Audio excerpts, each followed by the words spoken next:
दोस्तों नमस्कार, स्वागत है आप सभी का एसपी हेल्प टेक्निकल पर। तो दोस्तों आज की वीडियो में मैं आपको अच्छे से समझा दूंगा कि जो state bank of India SBI का पैसा जमा करने वाला फॉर्म होता है, डिपॉजिट स्लिप होता है, आप उसको कैसे भरेंगे मैं आपको बहुत अच्छे से समझा दूंगा। आपको सब कुछ एकदम अच्छे से समझ में आ जाएगा, ठीक है ना दोस्तों। तो होता क्या है, देखिए बैंक वाले डिपॉजिट स्लिप हो चाहे विथड्रॉल फॉर्म हो, जो भी है तो उसका रंग रूप बदलते रहते हैं। कभी काले से नीला कर देंगे, कभी नीले से काला कर देंगे, कभी कुछ ऑप्शन ऊपर कर देंगे, कभी कुछ ऑप्शन नीचे कर देंगे। इसलिए बस आप अच्छे से समझ लीजिए कहाँ पे क्या डालना होता है, तो आपको कोई दिक्कत नहीं होगी, ठीक है ना। अच्छे से आपको समझ में आ जाएगा। तो देखिए इस प्रकार की कुछ स्लिप होती है, ये कस्टमर कॉपी होती है, ये बैंक वालों के लिए होती है। पैसा आप जब आपका जमा हो जाएगा तो इसको फाड़ के यहाँ पे मोहर ठप्पा जो भी है लगा के आपको दे दिया जाएगा और ये बैंक वाले रख लेंगे। तो क्या भरना है, कैसे भरना है, चलिए मैं आपको स्पष्ट रूप से दिखा सकता हूँ। और हाँ देखिए, डिपॉजिट स्लिप है ये 2 लैंग्वेज में होती है, चाहे आप पूरा हिंदी में भर दीजिए और चाहे अंग्रेजी में भर दीजिए, क्योंकि देखिए दिया भी है, देखिए हिंदी में लिखा है तो अंग्रेजी में लिखा है, ठीक है।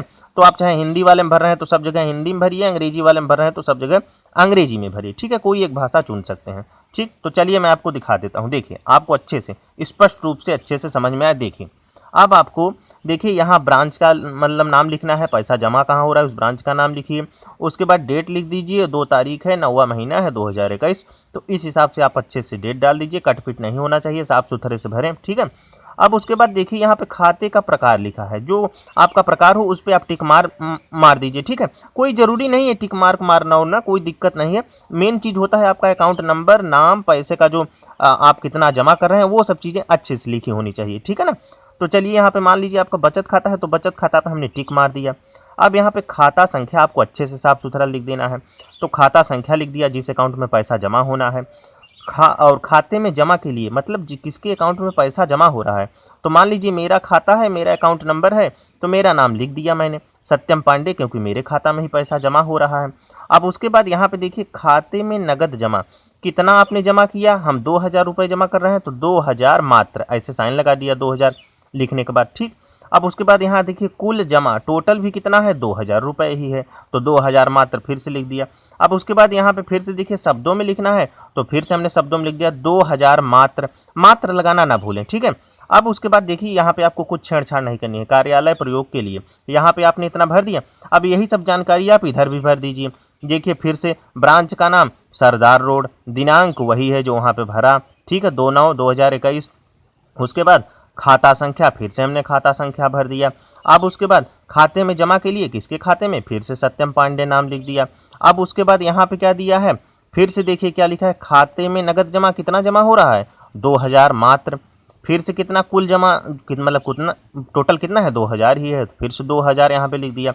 फिर से आपको रुपए शब्दों में लिख देना है 2000 मात्र। मोबाइल नंबर आपको यहाँ पे एक डाल देना है, ये इसलिए होता है कभी कोई दिक्कत हो तो बैंक वाले आपसे संपर्क कर सकें। पैन नंबर आपको देखिए तब डालना होता है जब आपका 50,000 या 50,000 से अधिक हो, ठीक है, तो कोई दिक्कत नहीं है। अब यहाँ पे देखिए शाखा ब्रांच कोड तब डालने के लिए होता है जब आप किसी अपनी होम ब्रांच के अलावा किसी दूसरी ब्रांच में डालते हैं, मतलब पैसा जमा करते हैं, तब वहाँ पे ब्रांच कोड डालना होता है। लेकिन ये कोई ज़रूरी नहीं है, आप डालिए चाहे ना डालिए, अगर वहाँ पे मांगते हैं तब आप ब्रांच कोड डाल सकते हैं। लेकिन आप अपनी ही ब्रांच में होम ब्रांच में जमा कर रहे हैं तो कोई दिक्कत नहीं है, आपको ब्रांच कोड और कुछ नहीं डालना है, कोई दिक्कत नहीं है, ठीक है। यहाँ पे लिखा भी है यदि बैंक की अन्य शाखा में, ठीक है। अब यहाँ पे जमाकर्ता के हस्ताक्षर साइन, ठीक है, तो यहाँ पे साइन वो भी कर सकता है जिसके नाम अकाउंट मतलब पैसा वो भी जमा कर सकता है जिसके नाम अकाउंट है, और कोई दूसरा व्यक्ति भी उसके अकाउंट में जमा कर सकता है। तो कोई ज़रूरी नहीं है कि जिसके नाम अकाउंट हो वही पैसा जमा करे, जो पैसा यहाँ पे जमा कर रहा है वही अपना यहाँ पे हस्ताक्षर कर दे, ठीक है ना। अब देखिए पीछे भी आपको ध्यान से देख लेना है। अब यहाँ पे देखिए क्या जो आपने कैश जमा किया है, देखिए ये चेक के लिए है, यहाँ आपको कुछ नहीं करना है, ठीक है। जब चेक जमा होता है तो उस चेक के लिए है। यहाँ पे देखिए आपको यहाँ पे देखिए रोकड़ का विवरण मतलब जो कैश का विवरण लिखना है। तो चलिए हमने 2000 रुपये जमा किया, तो देखिए आप कितने के नोट कितनी संख्या है, नोटों की संख्या देखिए 500 की हमने 4 जमा किया तब 2000 हुआ, मैंने मतलब हम 500 की 4 नोट जमा कर रहे हैं तो 500 गुणते यहाँ पे 4 हो गया, ठीक है। तो बराबर कितना हुआ, 2000 यहाँ पे लिख दिया। फिर आपको यहाँ पे टोटल जोड़ कितना है, 2000 ही है, तो 2000 लिख दिया। मान लीजिए आप 500 के अलावा भी कई नोट जमा करते, 200 की 4 करते, 100 की 5 करते, तो यहाँ 200 गुणते 4, 100 गुणते 5 ऐसे लिख के बराबर बराबर करके पूरा पैसा जितना आता लिखते, फिर जोड़ लिखते। लेकिन हम 500 की 4 ही कर रहे हैं तो 2000 टोटल भी हमारा कितना हुआ, 2000, ठीक। अब उसके बाद फिर से यहाँ पे आपको जो है कैश का देखिए यहाँ चेक वाला है तो यहाँ पे आपको छोड़ देना है।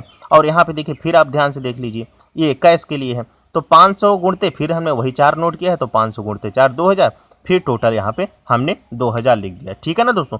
तो इस प्रकार से जब आप इसको जमा कर देंगे तो आपका पैसा बड़ी ही आराम से जमा हो जाएगा, कोई दिक्कत नहीं होगी। तो बस दोस्तों आशा करता हूँ वीडियो आपको पसंद आया होगा। अगर वीडियो आपको पसंद आया हो तो वीडियो को लाइक करके कमेंट करके आप अपना सपोर्ट जरूर दीजिए। मान लीजिए अब भी कोई मन में आपके सवाल हो तो निसंदेह आप उसको कमेंट बॉक्स में पूछ सकते हैं। तो बस दोस्तों मिलता हूँ आप सभी से नेक्स्ट वीडियो में, तब तक के लिए आप सभी को धन्यवाद।